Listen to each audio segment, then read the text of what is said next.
Okay बच्चों, अब हम लोग प्रोबेबिलिटी का उस पर्टिकुलर टॉपिक्स पे आ गए जिससे केस स्टडी आएगा। तो केस स्टडी ना दो टॉपिक से आएगा, या तो टोटल प्रोबेबिलिटी से आएगा या फिर बेस थ्योरम से। या ऐसा हो सकता है एक केस स्टडी हो उसमें दो पार्ट हो जाए, है ना, दो दो मार्क का केस स्टडी 4 मार्क्स का है, एक पार्ट में बेस थ्योरम पूछ ले और एक पार्ट में टोटल प्रोबेबिलिटी पूछ ले।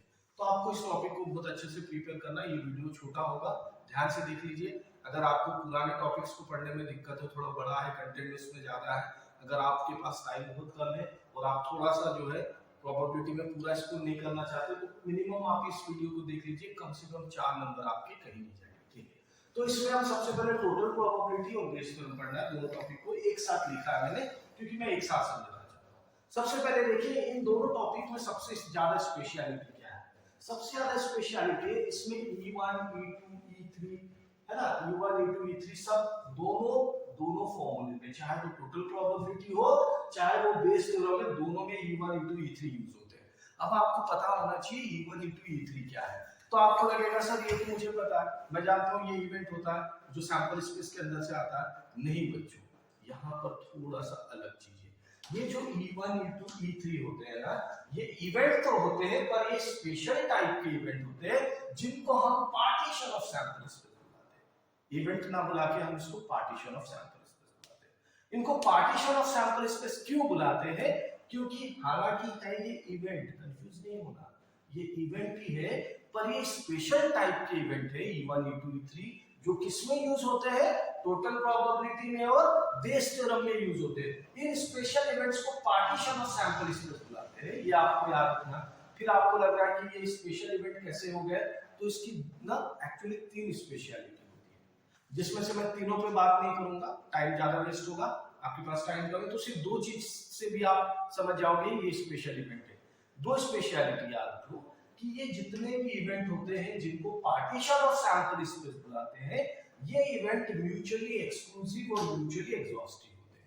अब ये अगर आपको नहीं पता म्यूचुअली एक्सक्लूसिव क्या होता है, तो म्यूचुअली एक्सक्लूसिव का मतलब अगर मान लो 3 इवेंट है E1, E2, E3, तो ये तीनों अगर म्यूचुअली एक्सक्लूसिव है तो एक इवेंट होगा तो बाकी दो नहीं हो सकता, या इवेंट E2 अगर होगा तो E1, E3 नहीं होगा, मतलब तीनों में से कोई एक होगा बाकी नहीं हो सकते। या अगर 5 इवेंट का पार्टीशन ऑफ सैंपल स्पेस है तो उसमें से कोई एक होगा और बाकी 4 नहीं हो सकता, है ना, तभी म्यूचुअली एक्सक्लूसिव होते हैं। जैसे एक सिंपल सा एग्जांपल अगर मैं दूं, अगर आप टीवी देखते हैं कई बार क्या होता है, ऐड के बीच में आता कोई पर्टिकुलर प्रोग्राम का ऐड आ रहा है और ऊपर लिखा आता है एक्सक्लूसिवली ऑन सोनी। इसका मतलब आप क्या समझते हैं कि सोनी चैनल पे ही वो प्रोग्राम आएगा, बाकी पे नहीं आएगा। तो यहाँ पर भी म्यूचुअली एक्सक्लूसिव है, तो म्यूचुअली एक्सक्लूसिव है तो इनमें से कोई एक इवेंट ही सक्सेसफुल होगा। जब एक इवेंट सक्सेसफुल होगा तो बाकी इवेंट सक्सेसफुल नहीं हो सकते। सिंपल सा एग्जांपल, एक डाइस को फेंका, मैंने 2 इवेंट बनाया, एक E1 और एक E2 इवेंट बनाया। E1 को मैंने बोला गेटिंग इवन नंबर, E2 को बोला मैंने गेटिंग ऑड नंबर। अब देखिए ये दोनों इवेंट ना एक्चुअल में स्पेशल इवेंट हो जाएंगे। कैसे हो जाएंगे? हाँ, और अगर स्पेशल इवेंट हो गए तो मैं उनको चाहूं तो क्या बुलाऊंगा? Partition of sample space. तो स्पेशल इवेंट होने के लिए 2 क्राइटेरिया सेटिस्फाई होनी चाहिए। पहला, म्यूचुअली एक्सक्लूसिव होनी चाहिए, मतलब एक इवेंट अगर सक्सेसफुल होगा तो दूसरा सक्सेसफुल नहीं हो सकता। तो मैंने 2 इवेंट क्या क्या बनाया, एक बनाया गेटिंग ऑड इवन नंबर पहला इवेंट, और दूसरा इवेंट क्या बनाया? Getting odd number. तो आपको पता है अगर इवन नंबर आया तो ऑड नहीं आएगा, ऑड आया तो इवन नहीं आएगा, मतलब दोनों इवेंट कैसे? म्यूचुअली एक्सक्लूसिव है। फिर अगला आपको समझना है म्यूचुअली एग्जॉस्टिव क्या होता है। म्यूचुअली एग्जॉस्टिव क्या होता है कि जब आप जितने इवेंट को बना रहे हो उन सारे इवेंट को अगर एक साथ कंबाइन कर दो तो पूरा का पूरा सैंपल स्पेस कवर हो जाना चाहिए। इसको भी समझने की कोशिश करते हैं। जैसे कोई डाइस वाला एग्जांपल ले लेता हूं, मैंने एक डाइस को फेंका और 2 इवेंट बनाया है, एक event E1 getting even number और दूसरा इवेंट बनाया E2 गेटिंग ऑड नंबर। अब मैं E1 और E2 को मिक्स कर दूंगा तो इवन नंबर भी कवर हो जाएगा, ऑड भी कवर हो जाएगा, और एक डाइस पे इवन और ऑड मिला के पूरे 6 नंबर कवर हो जाते हैं। मतलब ये E1 और E2 मिलके पूरा का पूरा सैंपल स्पेस को कवर कर रहा है। तो फिर E1 और E2 क्या हो जाएगा? म्यूचुअली एग्जॉस्टिव हो जाएगा। तो अगर E1 E2 E3 मान लो 3 इवेंट बन रहा है, तो तीनों मिलकर अगर पूरा सैंपल स्पेस को कवर कर देगा तो म्यूचुअली एग्जॉस्टिव हो जाएगा, और तीनों में से हर बार सिर्फ एक ही इवेंट सक्सेसफुल हो सकता है अगर, तो क्या हो जाएगा, म्यूचुअली एक्सक्लूसिव हो जाएगा। ठीक है, तो जो डाइस वाला एग्जांपल बताया उसमें अगर मैं 2 इवेंट बनाता हूं, है ना, एक ऑड नंबर का और एक इवन नंबर का, तो ये दोनों इवेंट म्यूचुअली एक्सक्लूसिव भी है साथ ही साथ म्यूचुअली एग्जॉस्टिव भी है, तो उन दोनों इवेंट को हम पार्टीशन ऑफ सैंपल स्पेस बुला सकते हैं। अंडरस्टूड? तो यहाँ पर ये जो E1 E2 E3 ये सारे क्या है, पार्टीशन ऑफ सैंपल स्पेसेस का मतलब ये जितने इवेंट भी यूज होंगे इस फॉर्मूले में वो सारे इवेंट म्यूचुअली एक्सक्लूसिव होंगे, मतलब एक होगा तो दूसरा नहीं होगा, और ये सारे इवेंट म्यूचुअली एग्जॉस्टिव भी होंगे, मतलब सारे इवेंट मिलके पूरा का पूरा सैंपल स्पेस को कवर कर देगा। अब हम इसको आगे डिटेल में थोड़ा सा फॉर्मूला समझ लेते हैं। देखिए फॉर्मूला आप याद कर लीजिए, और इन फॉर्मूलेस में आपको कंफ्यूजन ये होता है कि कब टोटल प्रोबेबिलिटी लगना है और कब बेस थ्योरम लगना है, तो ज्यादा दिमाग लगाने की जरूरत नहीं है। क्यों? क्योंकि जब भी आपको कंडीशन दिखेगा ना तो बेस थ्योरम लगा दीजिएगा। आप यूं याद रखिए कि जो ये बेस थ्योरम है ना, ये बेस थ्योरम एक्चुअल टॉपिक है, इसी के अंदर से कंडीशनल प्रोबेबिलिटी आती है। कंडीशनल प्रोबेबिलिटी में क्या होता था, कंडीशन लगी होती थी, तो सेम बेस थ्योरम में भी देखिए कंडीशन वाली लाइन दिख रही है ना, इसको मैं क्या पढ़ने बोलता हूँ, व्हेन पढ़ने बोलता हूँ आपको। ये कंडीशन है, तो जब प्रॉब्लम में कंडीशन दिखेगा तो बेस थ्योरम लगाइए, और अगर कंडीशन नहीं दिख रहा तो टोटल प्रोबेबिलिटी लगाइए। ठीक, और अगर आपको और डिटेल में समझना है कि ये दो टॉपिक में से क्यों लगेगा, जब भी आपका सैंपल स्पेस का पार्टीशन होगा, मतलब पार्टीशन ऑफ सैंपल स्पेस होगा, मतलब मेरे को 2-3 इवेंट अगर ऐसे मिल रहे हैं क्वेश्चन के अंदर जो कि म्यूचुअली एक्सक्लूसिव और एग्जॉस्टिव है, तो मैं जान जाऊंगा कि मुझे इन दो टॉपिक में से एक टॉपिक यूज करना है, या तो टोटल प्रोबेबिलिटी या बेस थ्योरम। अगर कंडीशन लगा तो बेस थ्योरम, और कंडीशन नहीं लगा है तो टोटल प्रोबेबिलिटी। ओके बच्चों, ये पहला क्वेश्चन लिया है, ये क्वेश्चन ना टोटल प्रोबेबिलिटी पे बेस्ड है। समझने की कोशिश करते हैं कि टोटल प्रोबेबिलिटी क्यों लग रहा है। ठीक है, तो अगर मैं क्वेश्चन को पढ़ता हूं, पहले क्वेश्चन पढ़ के समझने की कोशिश करता हूं। क्वेश्चन में क्या बोल रहा है, एक बैग है, मान लीजिए बैग ए है, उसके अंदर 4 रेड है और 3 ब्लैक बॉल है, और एक दूसरा बैग है जिसके अंदर 2 रेड 4 ब्लैक बॉल है। यहां तक ठीक है। उसके बाद क्या बोलता, one bag is selected at random, किसी भी एक बैग को सिलेक्ट कर लिया उसने, and from that selected bag, उस बैग से एक बॉल निकाला है, प्रोबेबिलिटी निकालिए कि बॉल रेड होना चाहिए। अब देखिए पहले आपको ये देखना है कि इस क्वेश्चन में कंडीशन लगा है क्या। अभी तो आप ऊपर से पढ़ रहे हैं टोटल प्रोबेबिलिटी, तो आप समझ गए टोटल प्रोबेबिलिटी लगेगा, नहीं, आपको तो क्वेश्चन पढ़ के समझना।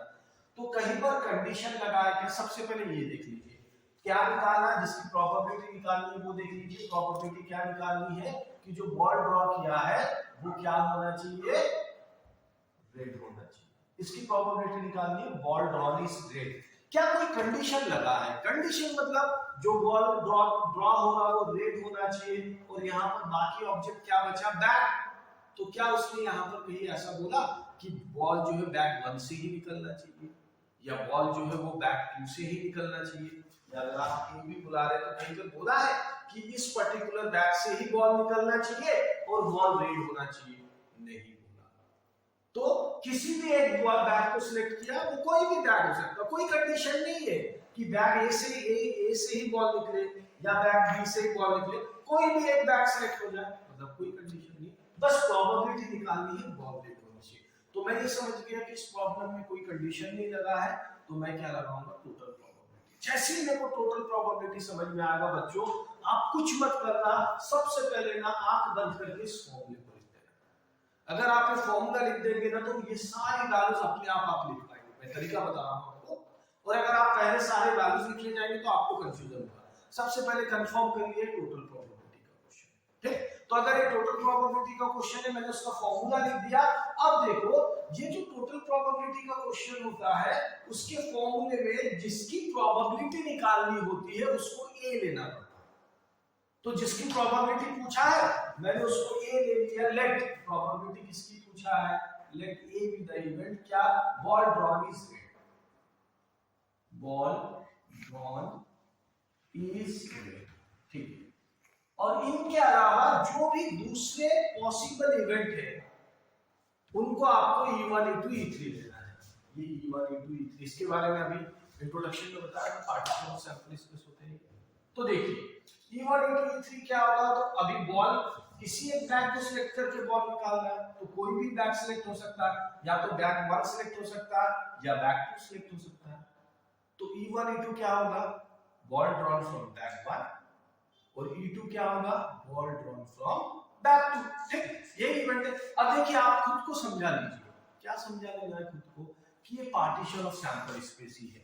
अगर आप समझ पा रहे हैं कि पार्टीशन ऑफ सैंपल स्पेस है, तब आपको कभी डाउट नहीं होगा, आपको इमीडिएटली समझ में आ जाएगा कि बेस थ्योरम है टोटल प्रोबेबिलिटी। अगर कंडीशन लगा है तो बेस थ्योरम, कंडीशन नहीं लगा है तो ये टोटल प्रोबेबिलिटी। तो यहां पर देखिए जिसकी प्रोबेबिलिटी निकालनी है उसको ए ले लिया। अब कौन सा और इवेंट बच रहा है, बॉल बैग 1 से ड्रॉ हो रहा है कि बैग 2 से ड्रॉ हो रहा है, ये दो इवेंट बचते, तो एक को मैंने बोल दिया E1।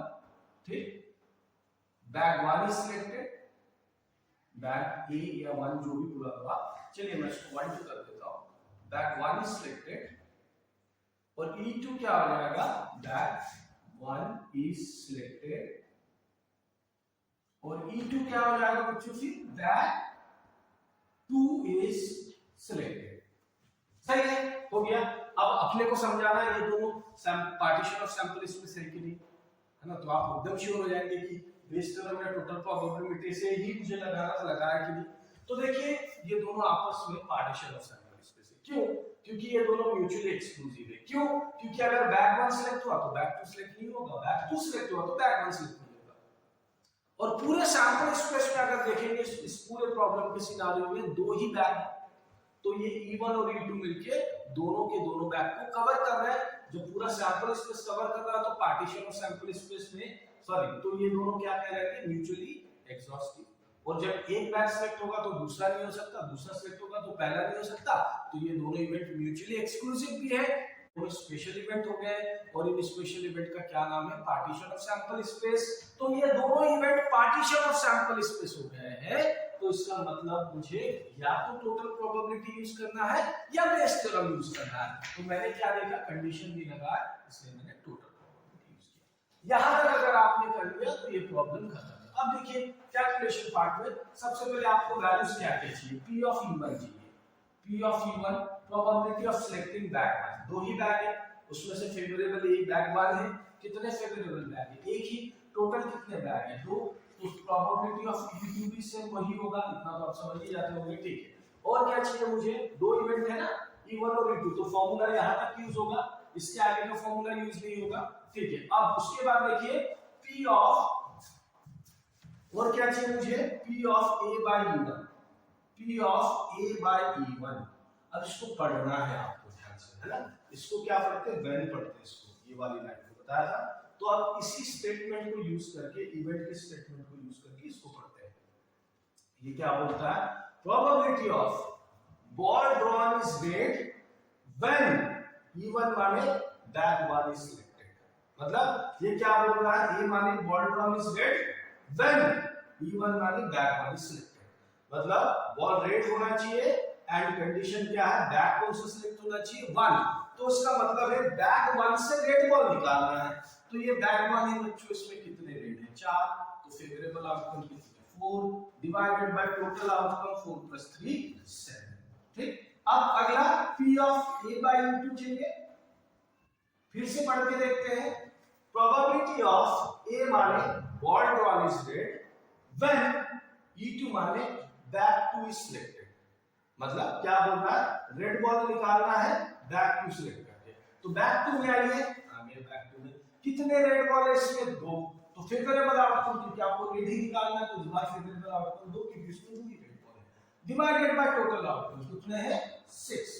तो फिर सीधे लिख देंगे therefore P of A, value डाल देंगे, probability of getting a red ball equals to, फॉर्मूले में वैल्यू डालेंगे, P of E1 half into P of A by E1 4/7 plus P of E2 ये भी half into P of A by E2 2/6। ठीक है, calculate कर लेंगे, answer आ जाएगा। ठीक है।